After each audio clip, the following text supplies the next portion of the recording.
Olá, tudo bem? Eu sou Guilherme de Souza, sou quadrinista. Para quem não me conhece, eu sou autor da série A Última Bailarina, né? Composta ali dos livros A Última Bailarina, Fifo, Léo. Também sou autor de Quer Dançar e mais recentemente de Roleplay, Cansei de Ser Monstro e Você Não Me Conhece, tá? A gente estava passando por um período muito bacana de produção de histórias em quadrinhos, principalmente quadrinhos independentes, né? Com o aumento da quantidade de eventos pelo país, como a FIC, a Bienal de Quadrinhos de Curitiba e a própria Comic Con Experience em São Paulo, o número de autores independentes cresceu absurdamente. Isso fez com que a produção aumentasse e mais artistas tivessem como expor, como vender, como levar ao leitor as suas obras, né? Mesmo sem o suporte, mesmo sem o apoio de um selo editorial, sem uma editora por trás, né? Então era uma evolução do que a gente viu algumas décadas atrás do fanzine, né? Diferente do zine, que tinha toda aquela coisa manual, meio artesanal, né?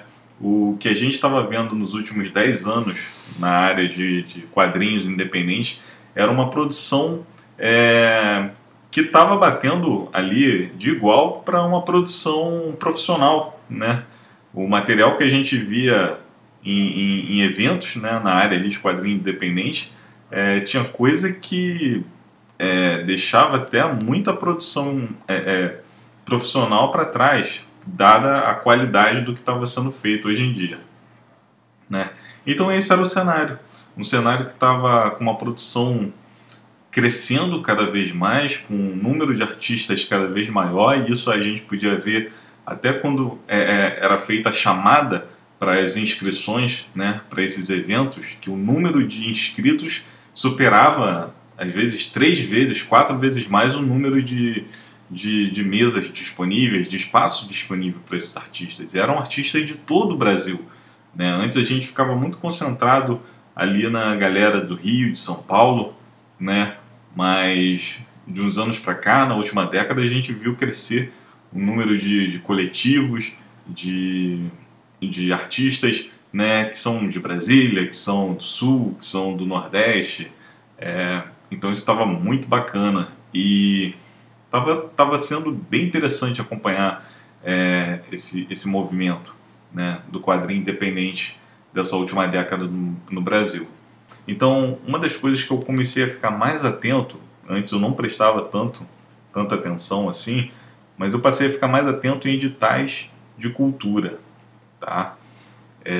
Antes eu achava que era algo muito fora do meu universo, muito complexo, ou que, sabe, você devia ter alguma experiência na construção de projetos, já ter ganho alguma coisa, já ter um apoio, e na verdade foi bem mais simples do que eu pensava, tá?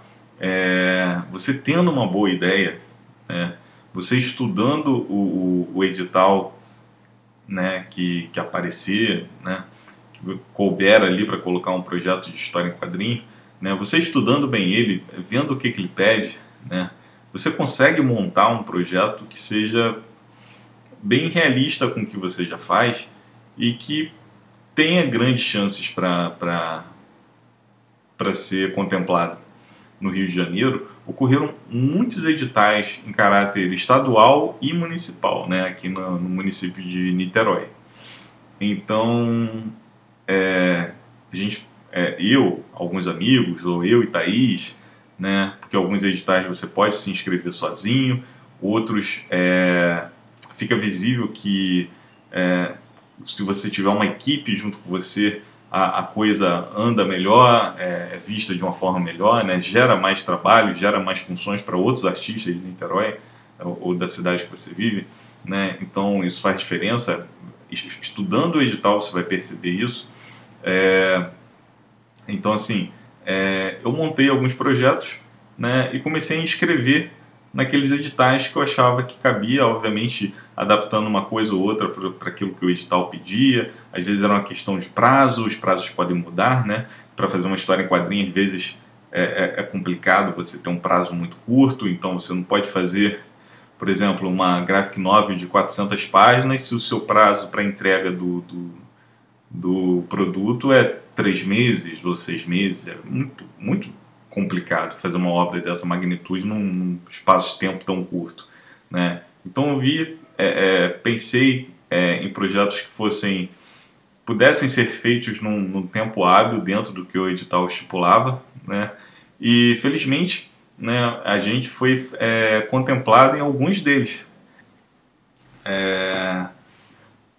Eu pude ver que é extremamente possível, né, realizar esse tipo de projeto, né, com a participação aí da Secretaria de Cultura, do governo, do Estado.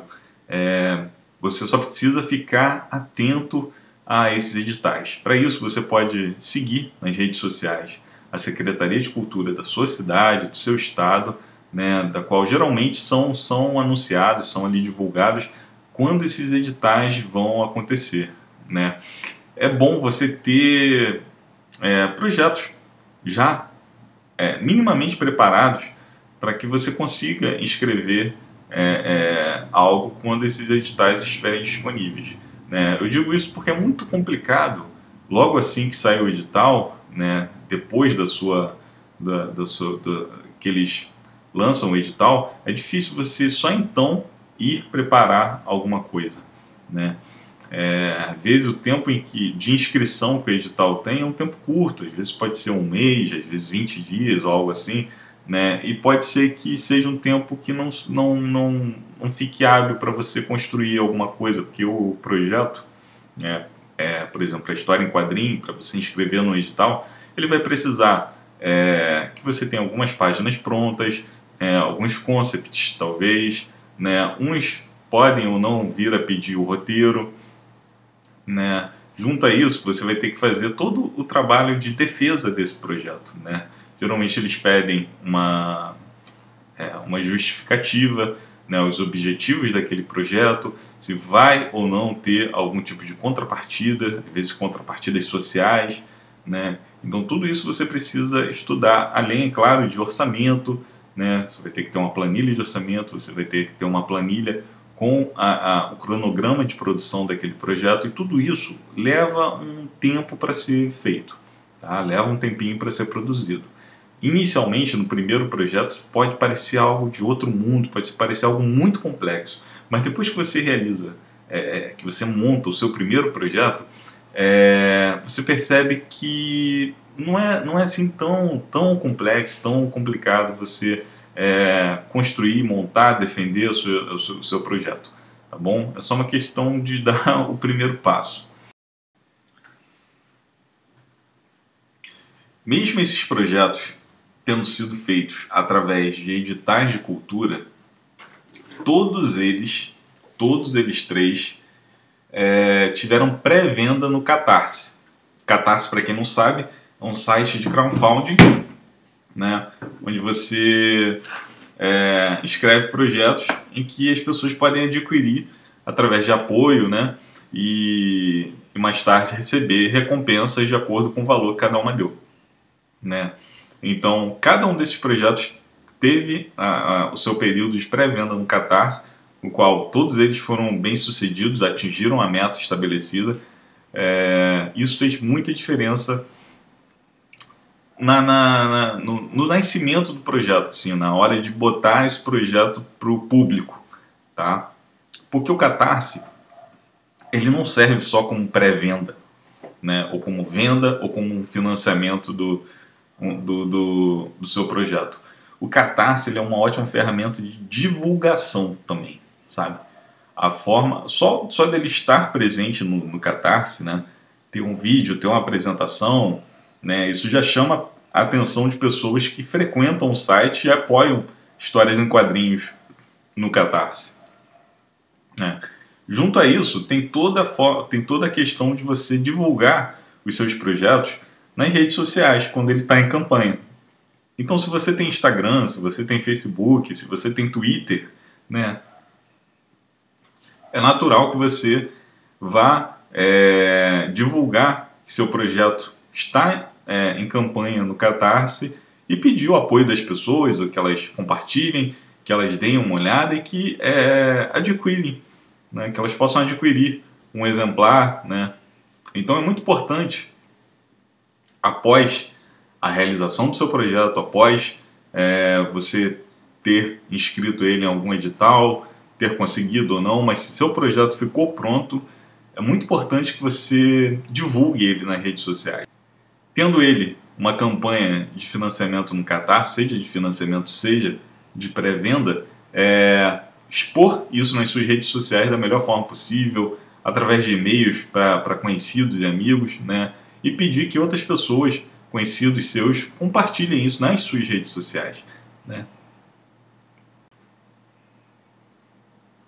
Além desse tipo de divulgação, uma coisa que eu fiz em alguns desses projetos foi entrar em contato com críticos, youtubers, imprensa, páginas no Instagram que fazem review de histórias em quadrinhos.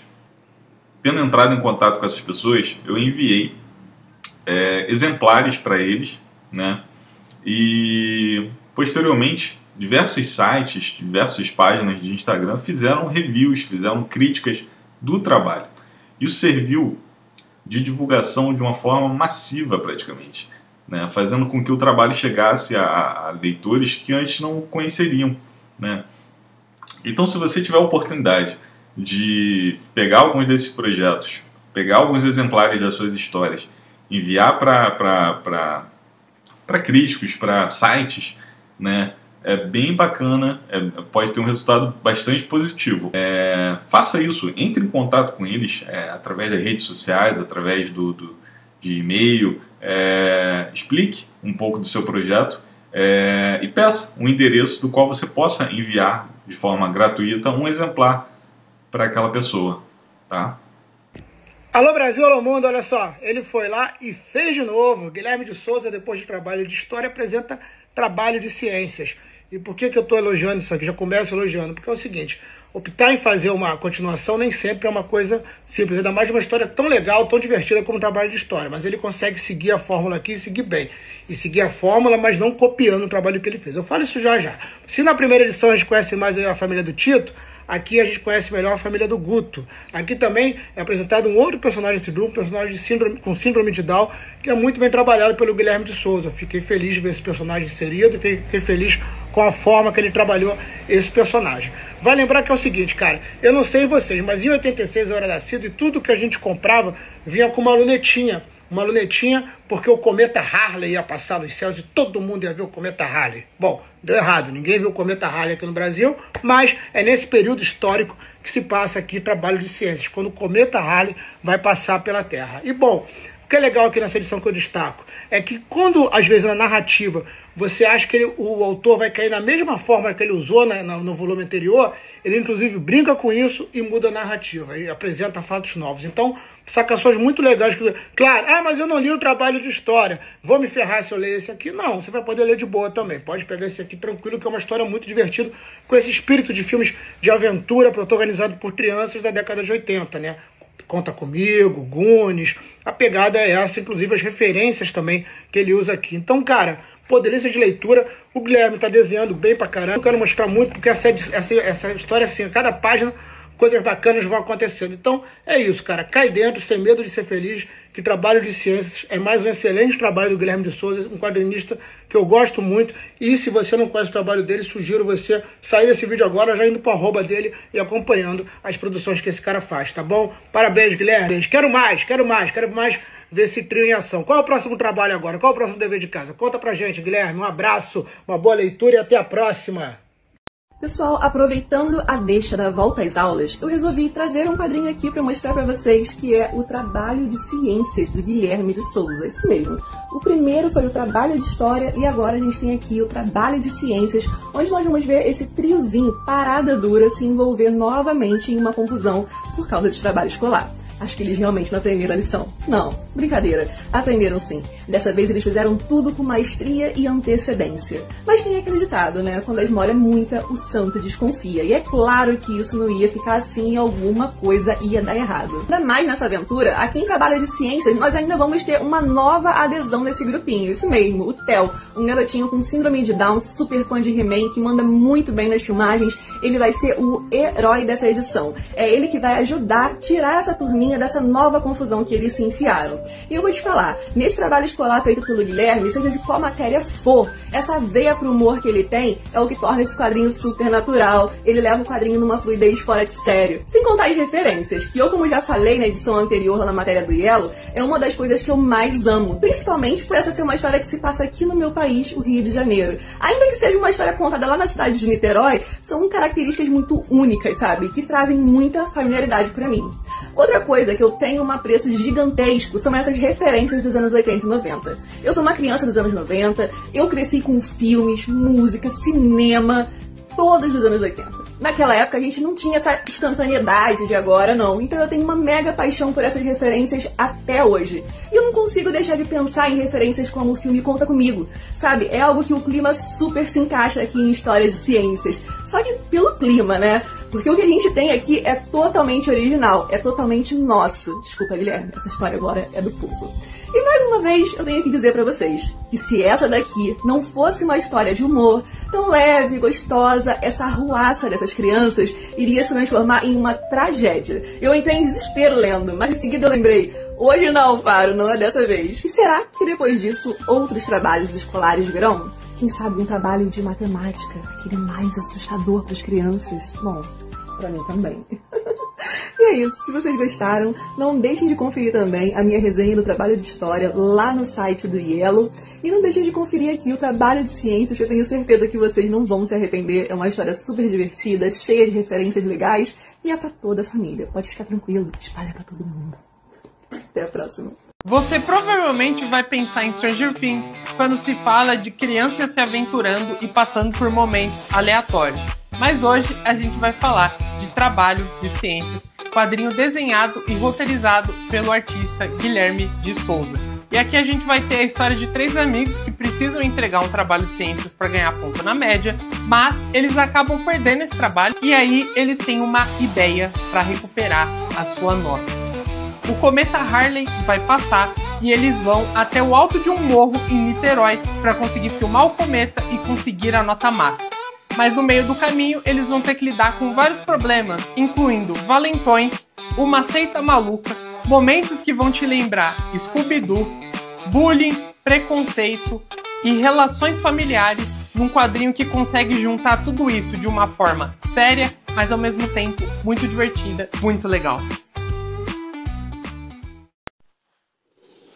Gravei esse aqui, ó, Guilherme de Souza, Trabalho de Ciências, que é a continuação desse aqui, ó, Trabalho de História. Meus amigos, se vocês viveram nos anos 80, ou se vocês não viveram, é bom para vocês experimentarem o que era ser criança naquela época.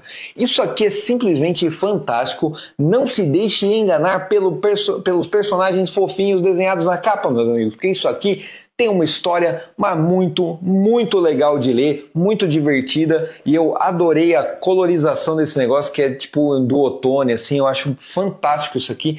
Esse trabalho de ciências e os trabalhos do Guilherme de Souza são simplesmente geniais, meus amigos, vale a pena dar aquela conferida. Então é isso, né? Aqui eu acho que foi um papo para não necessariamente para ensinar um caminho a seguir durante esse período, né? Mas foi mais para compartilhar com vocês a minha experiência de como estar produzindo e editando histórias em quadrinhos.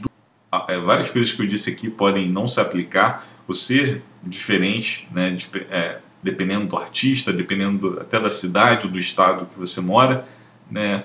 Mas eu acho que uma ou outra coisa pode ser proveitoso para alguém que ainda está tateando aí nessa questão de produzir seus próprios trabalhos e principalmente ter que fazer isso durante esse período que a gente está passando, tá bom? Espero que tenha sido proveitoso para vocês.